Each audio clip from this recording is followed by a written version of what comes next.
Hello guys, कैसे हो आप सब लोग? होपफुली सब बढ़िया ही होंगे। आज की इस वीडियो में आपको बताने वाला हूँ मैं जो आज इंट्राडे ट्रेड किया था उसके बारे में। जितना भी जो प्रॉफिट हुआ है और जो सेटअप लगा है मैं उसके बारे में आज आपको बताना चाहता हूँ। चलिए रिवाइवर इसी की देरी के साथ वीडियो को शुरू करते हैं। देखिए वो उससे पहली बात, आज हमने एक इंट्राडे ट्रेड किया था सुबह 9 बजे। पहले आपको दिखा देता हूँ मैं। ये रेस पे एक सेकेंड। देखिए ये था वो ट्रेड अपना DLF में किया था हमने। ये देखिए 99.80। तो इसमें कुल 360 का वन में प्रॉफिट है। तो प्रॉफिट बहुत कम है, पर जस्ट अ ट्रायल।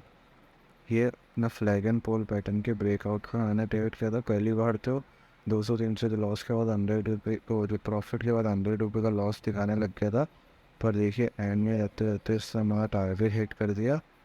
अगर आपको मोर सेटअप्स पे कोई वीडियो चाहिए कि कौन सा सेटअप बेस्ट है इंट्राडे ट्रेडिंग के लिए,